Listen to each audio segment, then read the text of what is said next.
Hello everyone, this is Abhyanand Singh and welcome back to All In Silk Route Academy. जैसा कि मैंने आपको बोला था कि आपके लिए पार्ट 4 लेके आऊँगा, जिसमें जो भी टॉपिक्स बच गए थे उन सभी टॉपिक्स को वन बाय वन हम लोग क्लियर करने वाले हैं। तो लास्ट टॉपिक में हम लोग प्लाज्मा मेम्ब्रेन के बारे में पढ़ रहे थे। हम लोग बेसिकली प्लाज्मा मेम्ब्रेन के फीचर्स के बारे में पढ़े और फिर ट्रांसपोर्टेशन, जो कि एक्टिव ट्रांसपोर्ट और पैसिव ट्रांसपोर्ट के बारे में पढ़े।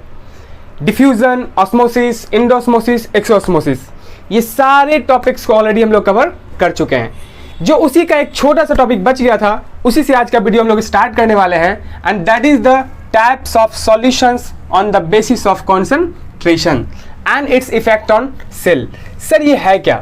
तो देखिए, इसमें ना हम लोग टाइप्स ऑफ सॉल्यूशन को पढ़ेंगे कि कितने टाइप्स के सॉल्यूशंस होते हैं, किसके आधार पे, तो कॉन्सेंट्रेशन के आधार पे, और उसका क्या इफेक्ट होता है, ठीक है, सेल के ऊपर। उसी चीज को हम लोग आज पढ़ने वाले हैं।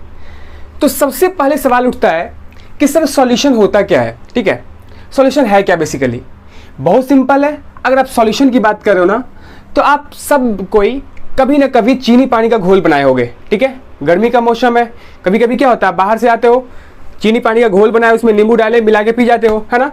तो उसमें क्या करते हो आप कि सबसे पहले आप क्या लिए, वाटर, फिर उसमें क्या डालते हो, शुगर, है ना। तो सर जो वाटर है आपका, ये हो गया सॉल्वेंट, और जो शुगर है जो उसके अंदर डिसॉल्व हो रहा है, वो हो गया आपका सॉल्यूट। और दोनों को डिसॉल्व करने के बाद जो आपको मिला, वही क्या बन गया, सॉल्यूशन। कितना सिंपल है, चीनी पानी का घोल इज इक्वल टू सॉल्यूशन। इसी तरह से जो भी सब्सटेंस डिसॉल्व होगा, जिसको आप घोल रहे हो, दैट इज द सॉल्यूट, और जिसमें आप घोल रहे हो, दैट इज द सॉल्वेंट, ठीक है। और दोनों को मिक्स करके क्या बना, सॉल्यूशन बना। क्या है, अगर आप कॉन्सेंट्रेशन की बात करो तो बहुत सिंपल है। आपको 2 ग्लास लेना है, दोनों ग्लास में पानी भर दो। एक ग्लास में आप 10 चम्मच चीनी डालो, दूसरे ग्लास में 5 चम्मच चीनी डालो, ठीक है।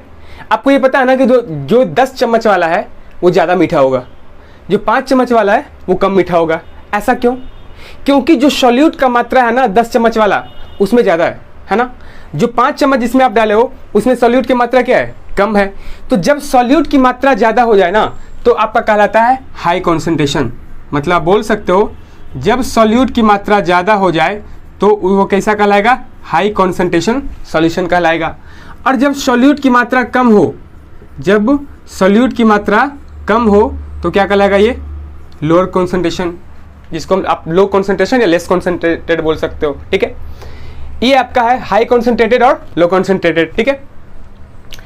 अब इसी के बेसिस पे ना हम लोग पढ़ने वाले हैं, उसी सॉल्यूशंस के बेसिस पे, कि कितने टाइप्स के सॉल्यूशन होते हैं, और उनमें जब सॉल्यूशंस का मूवमेंट होता है तो सेल के ऊपर क्या इंपैक्ट पड़ता है, सेल के ऊपर क्या इफेक्ट होता है, उसी को हम लोग एक एक करके देखेंगे। सबसे जो फर्स्ट टॉपिक है, दैट इज आइसोटोनिक, और बहुत सिंपल है। धीरे धीरे सुनते जाओ, आराम से देखना, ठीक है, बहुत ईजी है। मान के चलो ये सेल है, क्या ये सेल, और सेल का ये जो ना सेल मेम्ब्रेन है, याद होगा सेल मेम्ब्रेन आप लोग को, है ना। क्या इसका नाम था, नखरे वाली मेम, है ना। तो ये जो आपका सेल मेम्ब्रेन है, सेल मेम्ब्रेन के अंदर जितना आपका कंसंट्रेशन है, जितना आपका कंसंट्रेशन है, अगर उतना ही सेल के बाहर भी हो, फिर से सुनो क्या बोले, सेल के इनसाइड के बराबर का कंसंट्रेशन अगर सेल के बाहर भी हो, मतलब जितना सेल के अंदर कंसंट्रेशन होगा, अगर उतना ही सेल के बाहर भी कंसंट्रेशन है, इट मीन्स अमाउंट क्या है, इक्वल। अगर इक्वल होगा तो क्या कहलाएगा, आइसोटोनिक सॉल्यूशन कहलाएगा। क्लियर है पॉइंट?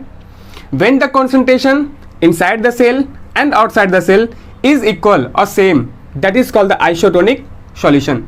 और इसमें होगा क्या कि जब दोनों साइड बराबर है, तो जो भी सॉल्वेंट अंदर है, मतलब बोल सकते हो कि सॉल्वेंट जिधर इतना है उतना ही सॉल्वेंट इसके अंदर भी होगा। तो सॉल्वेंट अंदर से बाहर भी आ सकता है, ठीक है, मतलब H2O के रूप में सॉल्वेंट क्या हो सकता है, बाहर भी आ सकता है और अंदर भी जा सकता है। क्लियर?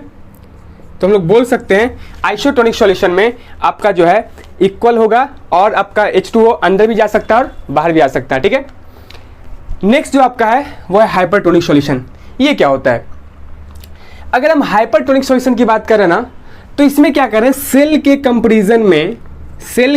कंपैरिजन में जब बाहर का सॉल्यूशन का कंसंट्रेशन ज़्यादा हो, हम क्या बोले, सेल के कंपैरिजन में जब सेल के बाहर का कंसंट्रेशन ज़्यादा हो, इट मीन्स कॉन्सेंट्रेशन ज़्यादा हो मतलब क्या हो गया, जब हाई कॉन्सेंट्रेशन होगा तो सॉल्यूट का मात्रा क्या होगा, ज़्यादा। मतलब बाहर में सॉल्यूट का मात्रा क्या है, ज़्यादा, और सॉल्वेंट का मात्रा क्या होगा, सॉल्वेंट का मात्रा क्या हो जाएगा, कम, है ना, रेशियो के रूप में। अब अगर उसी में हम सेल की बात करें तो जब बाहर में हाई कॉन्सेंट्रेटेड है तो अंदर में क्या है, लेस कॉन्सेंट्रेटेड, लेस कॉन्सेंट्रेशन। तो अंदर में जब लेस कॉन्सेंट्रेटेड है इसका मतलब हुआ कि सर जो अंदर में जो सॉल्यूट है उसकी मात्रा क्या हो गया, कम, और अंदर में जो सॉल्वेंट है उसकी मात्रा क्या हो गया, ज़्यादा, है ना। समझ आया ये, कॉन्सेंट्रेशन सॉल्यूशन का बाहर में ज़्यादा है, बट अगर हम सॉल्वेंट की बात करें तो सॉल्वेंट कहाँ ज़्यादा है, अंदर में ज़्यादा है। क्यों, क्योंकि अंदर में लेस कॉन्सेंट्रेशन है, और लेस कॉन्सेंट्रेशन होने का मतलब सॉल्यूट का मात्रा कम है, सॉल्वेंट ज़्यादा है। तो अब देखो, इसके पहले हम लोग पढ़े थे ऑस्मोसिस के बारे में। ऑस्मोसिस में क्या पढ़े थे, movement of the solvent through a semipermeable membrane from higher concentration to lower concentration is called a hypertonic, sorry, is called a osmosis. ठीक है, इसका मतलब सर कि जब सेल मेम्ब्रेन के थ्रू जब मूवमेंट होता हो किसी सॉल्वेंट का आउटसाइड द सेल और इनसाइड द सेल, उसी को हम लोग ऑस्मोसिस बोलते हैं। तो यहाँ पे देखो, अंदर में सॉल्वेंट क्या है, ज़्यादा, बाहर में सॉल्वेंट क्या है, कम, तो अंदर से क्या होगा, बाहर आएगा। ठीक है, आप बोल सकते हो अंदर से क्या आएगा, बाहर आएगा, है ना। तो इस केस में H2O क्या हो रहा है, बाहर आ रहा है, इस केस में H2O बाहर आएगा। जब H2O बाहर आएगा तो जो सेल के अंदर का पानी, वो पानी क्या हो जाएगा, बाहर निकलेगा। तो जब बाहर निकलेगा, इसी प्रोसेस को तो हम लोग बोलते हैं एक्सोऑस्मोसिस, एक्सोऑस्मोसिस, है ना। जब सेल के अंदर से मूवमेंट हो सॉल्वेंट का किधर, बाहर की ओर, तो क्या कहलाएगा, एक्सोऑस्मोसिस। पढ़े थे हम लोग लास्ट क्लास में। अब एक्सोऑस्मोसिस होगा तो सोच के देखिए कि एक सेल है, सेल के अंदर पानी भरा हुआ है और वो पानी बाहर निकल जाए तो क्या हो जाएगा, सिकुड़ जाएगा ना। जैसे अंगूर है, अंगूर में क्या होता है, पानी भरा हुआ है, और अगर वही अंगूर का देखो किसमिस से रिलेट करो, ठीक है, तो उसमें क्या है, पानी निकल गया बाहर तो सिकुड़ गया, श्रिंक कर गया ना। इन सेम मैंने आप बोल सकते हो यहाँ पे क्या होगा, श्रिंकिंग होगा, किसका, सेल का, मतलब सेल क्या हो जाएगा, श्रिंक हो जाएगा, सिकुड़ जाएगा। ठीक है, इसके एक्शन के कारण ये श्रिंक हुआ। और इसी प्रोसेस को ना, ये जो प्रोसेस हुआ जिसमें कि सेल श्रिंक करता है, इसी प्रोसेस को बोलते हैं plasmolysis, plasmolysis, a process in which due to the exosmosis cell loses water and due to that there is a shrink in the cell that is called the plasmolysis, और यही आपका कहलाता है प्लाज्मोलाइसिस। और इस टाइप्स के solution को हम लोग बोलेंगे हाइपरटोनिक सॉल्यूशन। क्लियर है। Next that is the hypotonic solution. ये क्या होता है, इस केस में क्या देख रहे हैं, सेल के अंदर में क्या है, तो हायर कॉन्सेंट्रेशन है, ठीक है, सेल के बाहर में क्या है, लोअर कॉन्सेंट्रेशन है। अब याद करो, हायर कॉन्सेंट्रेशन होने का मतलब क्या, अंदर में सॉल्यूट की मात्रा क्या होगी, ज़्यादा, सॉल्वेंट का मात्रा क्या होगा, कम, सॉल्वेंट का मात्रा कम। ठीक है, इस केस में हम क्या देख रहे हैं, लोअर कॉन्सेंट्रेशन की बात करें तो सॉल्यूट की मात्रा कम, सॉल्वेंट की मात्रा ज़्यादा। अब देखो, इस बार बाहर में सॉल्वेंट का मात्रा ज़्यादा हो गया और अंदर में सॉल्वेंट का मात्रा क्या हो गया, कम हो गया। तो अब बताओ, हम लोग पढ़े ना एंडोस्मोसिस में या एक्सोस्मोसिस में कि हमेशा सेल में जो मूवमेंट होता है सॉल्वेंट का, वो हायर कॉन्सेंट्रेशन से लोअर कॉन्सेंट्रेशन होता है। तो यहाँ पे अगर आपका सॉल्वेंट ज़्यादा है तो बाहर से कहाँ जाएगा पानी, अंदर जाएगा, जो भी सॉल्वेंट होगा वो कहाँ जाएगा, अंदर जाएगा। तो ये कहलाएगा, इस प्रोसेस को बोलेंगे एंडोस्मोसिस, एंडोऑस्मोसिस। और इस कारण से ना सेल क्या हो जाएगा, फूल जाएगा, स्वेल हो जाएगा। ठीक है, स्वेलिंग अप ऑफ सेल। ठीक है, यही था हमारा 3 टाइप्स के सॉल्यूशन।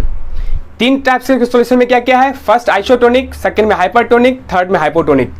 अगर हम आइसोटोनिक की बात कर रहे हैं तो साफ समझना है कि दोनों जगह का कंसंट्रेशन क्या होगा, इक्वल होगा, सेल के अंदर भी सेल के बाहर भी।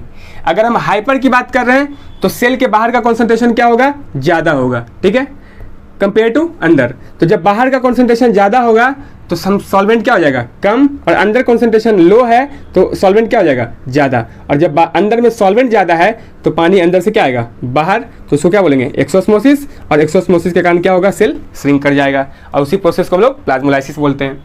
हाइपोटोनिक की बात कर रहे हैं, इस केस में क्या होगा कि जो सेल है, सेल के अंदर का कॉन्सेंट्रेशन हाई है। जब अंदर का कॉन्सेंट्रेशन हाई होगा तो सॉल्यूट की मात्रा क्या होगी, ज़्यादा, सॉल्वेंट की मात्रा कम, compare to outside of the cell. इस साइड में सॉल्यूट की मात्रा कम है, सॉल्वेंट की मात्रा ज़्यादा है। तो ये जो सॉल्वेंट का मूवमेंट हुआ इनसाइड द सेल, इसी को बोलते हैं हम लोग एंडोस्मोसिस, ठीक है। और इस कारण से सेल क्या हो जाएगा, स्वेलअप हो जाएगा। आप अक्सर रात में ना बादाम वगैरह कभी या फिर चना वगैरह कभी फूलने के लिए डालते होगे, राजमा वगैरह फूलने के लिए डालते होगे। क्या होता है कि कभी कभी ना वो फूल जाता है आपका, ठीक है, नॉट कभी कभी, आई मीन जब आप पानी में डाले उसको फूलने के लिए डाले, ठीक है, और वो क्या होता है, स्वेलिंग अप होता है उसमें, ठीक है।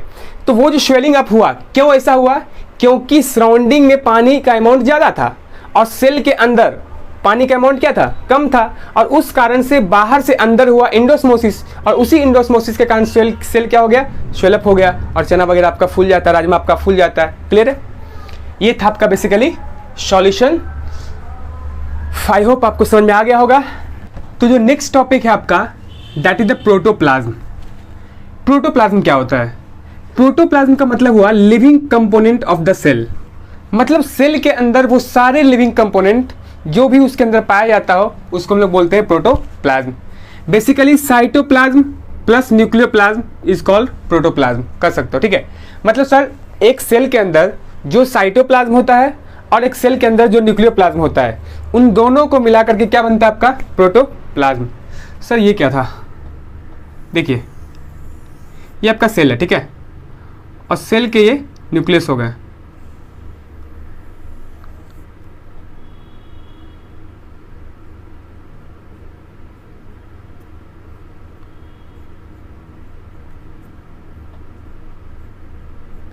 ये आपका बीच बीच में पोरस हो गया, ठीक है। हम न्यूक्लियस का स्ट्रक्चर बना रहे हैं थोड़ा, ठीक है।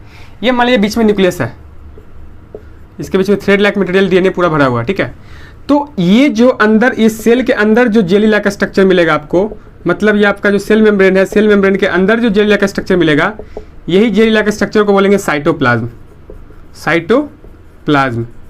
और इस न्यूक्लियस के अंदर जो जेली लाइक स्ट्रक्चर मिलेगा इसको बोलेंगे न्यूक्लियोप्लाज्म। और इसी के अंदर, इसी साइटोप्लाज्म के अंदर आपका जितने भी सेल ऑर्गेनल्स होते हैं वो सारे के सारे सेल ऑर्गेनल्स इसी में पाए जाते हैं।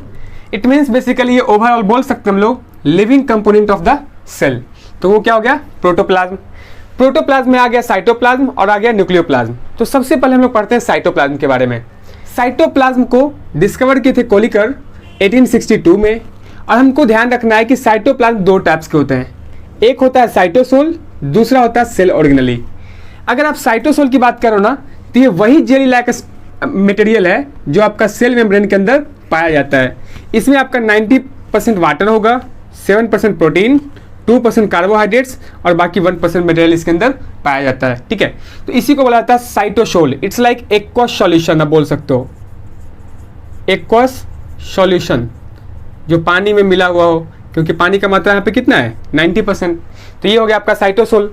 जो दूसरा इसका पार्ट है that is the cell organelle. Cytoplasm के अंदर ये क्या है sir, living part of the cell with definite shape, structure and function bounded by plasma membrane. मतलब ये जो सेल ऑर्गेनल है ना, ये प्लाज्मा मेम्ब्रेन के अंदर साइटोसोल में मौजूद होता है और इसका एक डिफिनिट शेप होता है, एक डिफिनिट स्ट्रक्चर होता है और ये एक मेम्ब्रेन से बाउंडेड होता है। इट मीन्स एक पार्टिकुलर फंक्शन को प्रोवाइड करने का काम करता है सेल के अंदर, ठीक है। उन सारे सेल ऑर्गेनल्स को हम लोग पढ़ेंगे क्या करके, ठीक है। जैसे कि आप देखो माइटोकॉन्ड्रिया हो गया, गोल्गी एपरेटस, वैक्यूल, सेंट्रोसोम, बोल सकते हो राइबोसोम, ER, ये सारी के सारे आपका सेल ऑर्गेनली के अंदर में आते हैं, ठीक है। तो उस सेल ऑर्गेनल्स के अंदर जो डिवीजन होता है ना, सेपरेशन होता है साइटोसोल में एक दूसरे से, वो आपका मेम्ब्रेन के नंबर पे होता है। लाइक एक अगर सिंगल मेम्ब्रेन है, डबल मेम्ब्रेन होता है, और एक ऐसा जिसमें कोई मेम्ब्रेन नहीं होता है। अगर हम बात करें सिंगल मेम्ब्रेन की, तो कुछ ऐसे सेल ऑर्गेनली जिसके पास सिंगल मेम्ब्रेन है, तो आप बोल सकते हो ER, that is endoplasmic reticulum, lysosome, Golgi bodies, vacuoles, peroxisome. ये सारे के सारे ना सिंगल वाले हो गए। मतलब उसका जो होगा, जैसे कि मान लो हम बात करते हैं ER की, तो जो ER है ना, उसमें जो लेयर होगा सिंगल लेयर होगा, ठीक है। ये हो गया सिंगल लेयर वाला। अगर हम बात करें माइटोकॉन्ड्रिया की, तो माइटोकॉन्ड्रिया का जो स्ट्रक्चर है, मान लो ऐसा स्ट्रक्चर है माइटोकॉन्ड्रिया के अंदर का, तो ये जो होगा ना, इसका मेम्ब्रेन डबल लेयर का होगा, ठीक है। तो एक डबल लेयर मेम्ब्रेन हो गया। प्लास्टिड की बात करें तो डबल लेयर मेम्ब्रेन हो गया।